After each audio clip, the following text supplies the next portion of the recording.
Welcome to Athaiyamma cooking channel. இந்த வீடியோவில் ரொம்ப சிம்பிளாக ஈஸியாக தக்காளி சாதம் செய்யலாம். தக்காளி சாதம் செய்கிறதுக்கு 2 பெரிய வெங்காயத்தை நான் தோல் உரித்து வச்சுருக்கேன். அதை நல்லா நீட்டு வாக்கில் மெலிசாக கட் பண்ணிப்போம். காரத்துக்கு ஏற்ற மாதிரி நீங்கள் பச்சை மிளகா போட்டுக்கோங்க. நான் 2 பச்சை மிளகாவை நீட்டு வாக்கில் கட் பண்ணி 4 வச்சுருக்கேன். ஒரு பெரிய தக்காளியை சின்னதாக கட் பண்ணிக்கோங்க. அப்போ தான் சீக்கிரமாக வதங்கி வரும். 7 பல் பூண்டை ரொம்ப குட்டியாக நசுக்கிக்கோங்க. ஒரு சின்ன துண்டு இஞ்சியை தோல் சீவிட்டு நல்லா கட் பண்ணி வச்சுக்கோங்க. இப்போ கடாய் சூடானதுக்கப்புறம் 3 டேபிள் ஸ்பூன் கடலெண்ணெய், 1 டேபிள் ஸ்பூன் நெய்,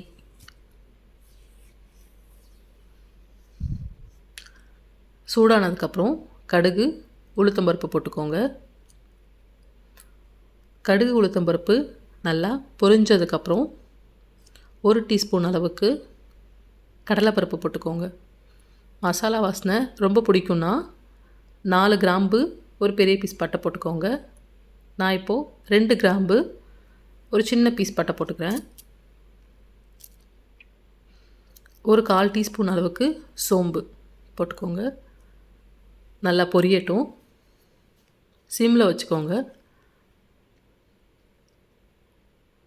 இப்போ நம்ம சின்னதாக கட் பண்ணி வச்சுருக்க பூண்டையும் இஞ்சியும் ஆட் பண்ணிக்கலாம்.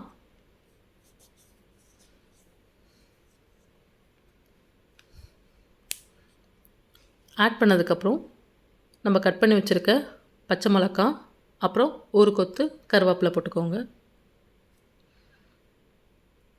போட்டு நல்லா வதங்கட்டும்.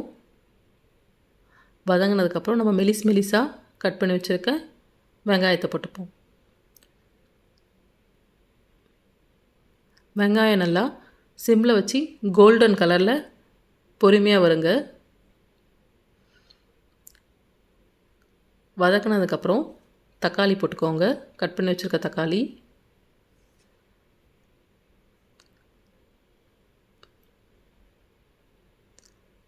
தக்காளி வதங்கினதுக்கப்புறம் 1 டேபிள் ஸ்பூன் உப்பு, 1/4 டீஸ்பூன் மஞ்சத்தூள்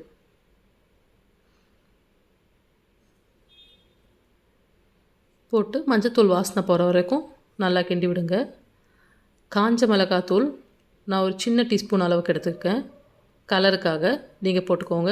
காஷ்மீரி மிளகாய் தூள் இதை போட்டு நல்லா மிளகாத்தூள் வாசனை போகட்டும். பொறுமையாக சிம்மில் வச்சு நல்லா வதக்குங்க. இப்போது நம்ம போட்ட வெங்காயம் தக்காளி வதங்குற அளவுக்கு தண்ணி ஊற்றிக்கோங்க. நல்லா வதங்கினதுக்கப்புறம் நம்ம ஆல்ரெடி ஊற்றின எண்ணெய் நல்லா அழகாக அதுலேருந்து வானலை விட்டு பிரிஞ்சு வரும். அப்போது ஆல்ரெடி நான் வடித்து வச்சுருக்க சாதத்தை கொட்டி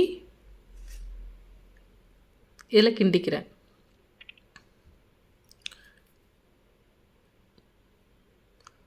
நல்லா கிண்டினதுக்கப்புறம் உப்பு பார்த்துக்கோங்க. உப்பு கம்மியாக இருந்தால் இந்த டைமில் ஆட் பண்ணிக்கலாம். நல்லா டேஸ்ட்டாக வரும். சுட சுட தக்காளி சாதம் தயார்.